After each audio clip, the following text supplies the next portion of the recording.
श्री निष्कलंक नारायण भगवान की। नमः पार्वती पते हर हर महादेव।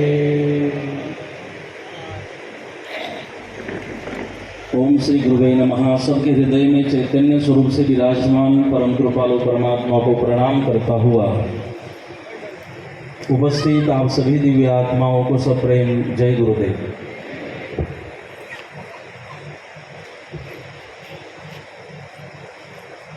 परम कृपालु परमात्मा युगावतार आराध्य दैवत भगवान विष्णु के दशम अवतार श्री निष्कलंक नारायण भगवान, जिन्हें श्रीमद् भागवत महापुराण हो या हमारे आर्य वैदिक हिंदू सनातन संस्कृति में भगवान विष्णु के उस अवतार को कल्कि भगवान के नाम से भी जाना जाता है। आज ऐसे भगवान विष्णु के जो कलयुग के अंतिम समय में जिनके अवतार का प्राकट्य होगा, जैसे त्रेतायुग में भगवान श्री नरसिंह प्रकट हुए, वही भगवान विष्णु त्रेतायुग में भगवान श्री राम नाम धारण कर प्रकट होते हैं, धर्म की रक्षा करते हैं, धर्म का विनाश करते हैं। वही भगवान विष्णु द्वापर युग में जो त्रेता में राम, कृतायुग में नरसिंह बने थे, वही भगवान विष्णु द्वापर युग में धर्म की रक्षा करने के लिए, अधर्म का विनाश करने के लिए श्री कृष्ण नाम धारण करते हैं।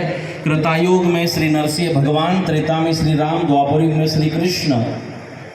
वही भगवान कलयुग के अंतिम समय में जब इस धर्म को जरूरत होगी, जब गौ माता पुकार करेगी, जब धरती माता पुकार करेगी, जब संत महात्मा सज्जन धर्म रक्षा के लिए भगवान का आवाहन करेंगे, तब वही भगवान जो हर युग में हर समय में धर्म रक्षा हेतु प्रकट हो रहे हैं और जिन्होंने वचन भी दिया है, यदा यदा ही धर्मस्य ग्लानिर्भवति भारत अभ्युत्थानम धर्मस्य तदात्मानं सृजाम्यहम्।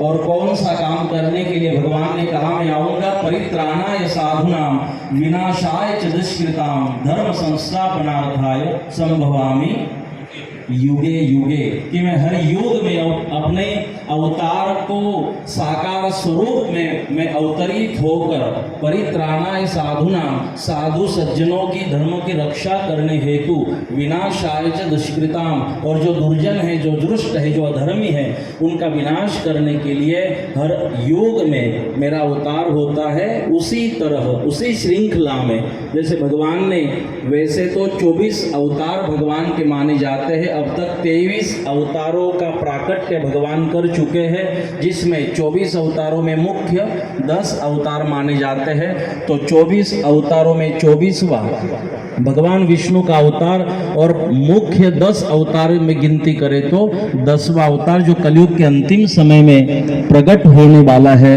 आज उसी कलयुग के जो युगावतार है भगवान विष्णु के दशम श्री निष्कलंक नारायण अवतार श्री कल्कि भगवान, उनके मूर्ति के प्राण प्रतिष्ठा हेतु आज यहाँ पर हम उपस्थित हैं। ये मेरा आप सबका सौभाग्य है कि भगवान ने आज यहाँ साक्षात मूर्त स्वरूप में प्रकट होकर हम सबको दर्शन दिए हैं, और ये मौका हम सबको प्राण प्रतिष्ठा का दिया है। तो आज इस प्राण प्रतिष्ठा महोत्सव में यहाँ पर उपस्थित मंच पर विराजमान, सुबह जिनके पावन दर्शन हमने किए, ऐसे जगत गुरु श्री का मैं स्मरण करता हूँ। और वर्तमान यहाँ पर उपस्थित हमारे क्रांतिकारी महंत श्री शिवराम दास जी महाराज, मैं महाराज श्री के चरणों में दंडवत प्रणाम करता हुआ, साथ में विराजमान हमारे गोताकंपा गुजरात खेड़ ब्रह्मा से पधारे हमारे यज्ञाचार्य श्री शांति भगत जी, और यहाँ विराजमान हमारे खंबात से पधारे परम श्रद्धेय पूजनीय हमारे संत श्री छगन बापा, और यहाँ उपस्थित भावाराम देवा से उपस्थित माता कीकी बाई और संत श्री भावाराम महाराज का आशीर्वाद लेकर यह हमारे मध्य में विराजमान हमारे संत श्री मगन बापा, और उपस्थित यहाँ इस विस्तार के हमारे धारासभ्य जी और उनके साथ पधारे अश्विन भाई। यथायोग्य मैं आप सबका धन्यवाद करता हूँ, इस कार्यक्रम के शुभ संचालक और यहाँ उपस्थित सभी मीडिया कर्मी सबका यथायोग्य, और इसमें महोत्सव को संपन्न करने हेतु जिन्होंने तन मन से सेवा दी है, धन से सेवा दी है, ऐसे सभी कार्यकर्ताओं का, सज्जनों का, सेवाव्रतियों का मैं धन्यवाद करता हूँ, आभार व्यक्त करता हूँ। मेरा भी सौभाग्य है कि पिसाई में इस महोत्सव के दरमियान यहाँ मैं उपस्थित रह पाया। यहाँ पर मंदिर की आज स्थापना हुई है। मैं मानता हूँ मंदिर बनाया, भगवान की मूर्ति की प्राण प्रतिष्ठा की, हमारी जिम्मेदारी समाप्त नहीं होती। मेरा मानना है कि हमारी जिम्मेदारी अब से शुरू होती है और ये जिम्मेदारी आपके कल्याण की है। अगर इस जिम्मेदारी को आप निभाते भी हो तो ये जिम्मेदारी आपका कल्याण करती है। मैंने जब कहा कि अब आ ही गए हो घर छोड़कर, व्हाट्सएप, फेसबुक, ट्विटर और सारी इंस्टाग्राम सारी चीज़ों से छोड़कर आप यहाँ पर आ ही गए हो भगवान के नाम से, भगवान का भजन करने, तो जब जो करने आए हैं ना तो वो हमने करना चाहिए। इसलिए जबरन हमने आपसे ताली भी बजवाई और आपसे भगवान का भजन भी करवाया, जो हमारी ड्यूटी बनती है। हरि रस पाए बिजाने पाए, ये साचा संत कहवाए। संत को ज़्यादा ज्ञान हो न हो, ज़्यादा वो प्रवचन करे न करे, उससे संतत्व सिद्ध नहीं होता। संत की एक ही व्याख्या होती है और संत की जिम्मेदारी होती है वो समाज में जाए और गृहस्थियों से भगवान का भजन कराए, भगवान का नाम संकीर्तन कराए। अगर कोई महात्मा, कोई संत भगवान का नाम संकीर्तन भी करवाते हैं तो वो काफ़ी है, क्योंकि भगवान के नाम में वो ताकत है। जैसे कि एक व्यक्ति दुकान में गया शराब की, अब उद्घाटन का दिन था। उसने कहा दुकान मालिक को कि आज पहला दिन है, आज पीने की शुरुआत हो रही है।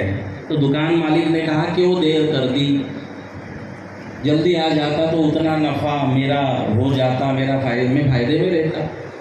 बोले ठीक है, आज से मैं पीना शुरू कर रहा हूँ शराब। तो बोले ठीक है, पी लो, कौन सी दूँ। उसने पैसे दिए, बोतल भी खरीदी।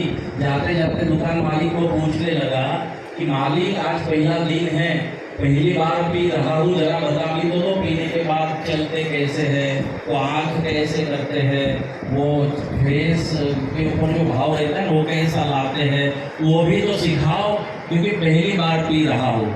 दुकान मालिक ने कहा कि एक काम कर बंदे, तू पी ले, सिखाने की ज़रूरत नहीं है, जो होगा वो अपने आप होगा, वो सीखने की ज़रूरत नहीं होती।